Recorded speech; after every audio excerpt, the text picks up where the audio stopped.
Okay, so today we're just going to give you guys some practice on reflections and translations.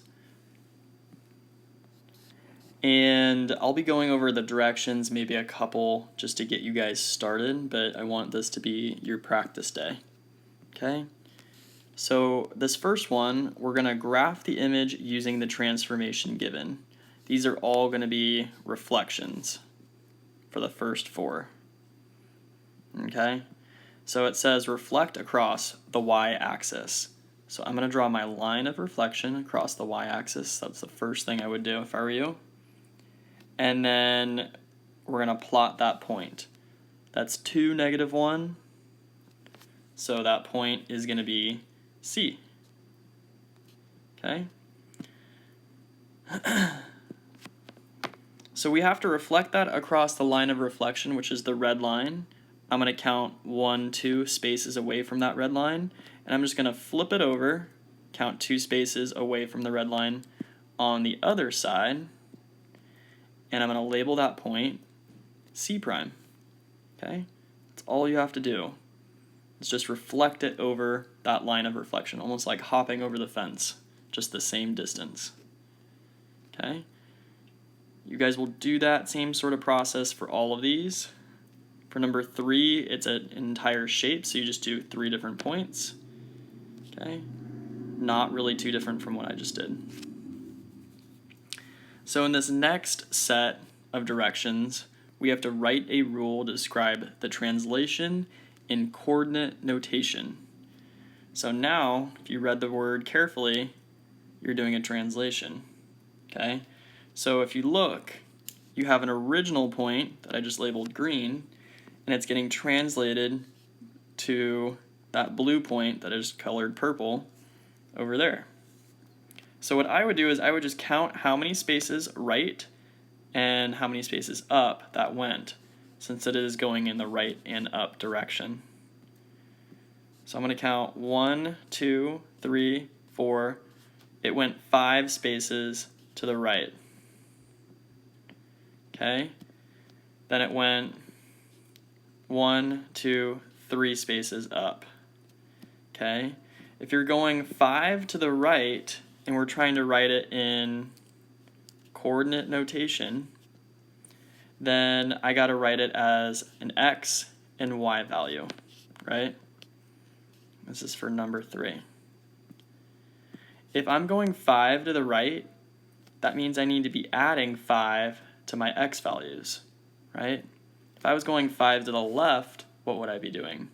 I would be subtracting 5, but that's not the case.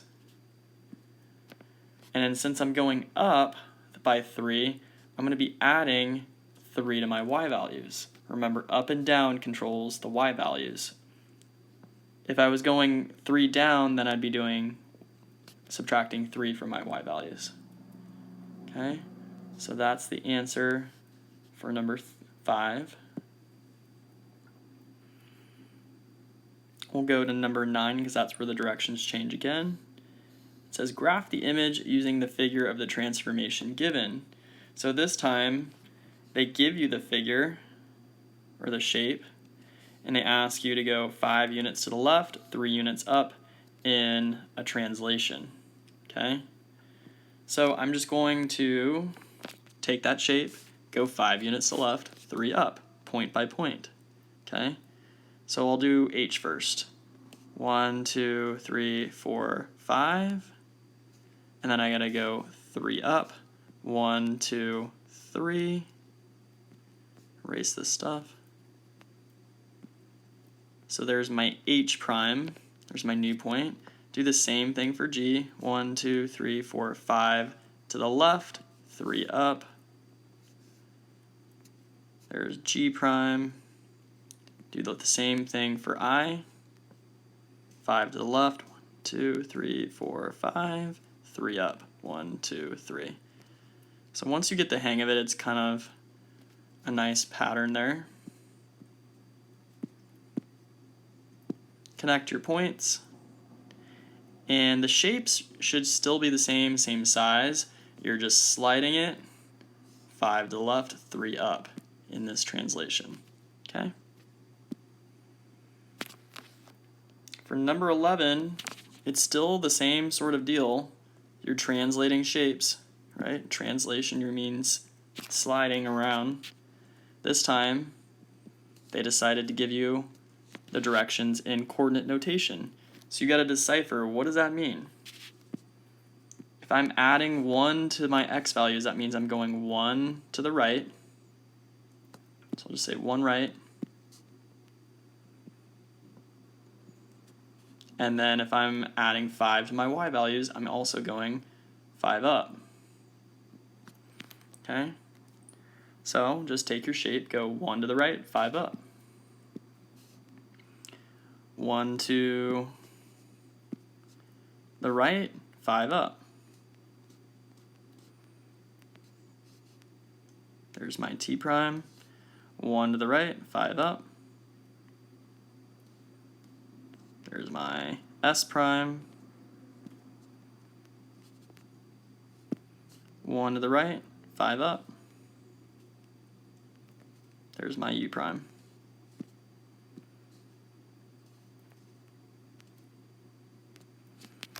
And then there's your new shape. It has moved 1 to the right, 5 up. Okay? You guys should be able to do the rest.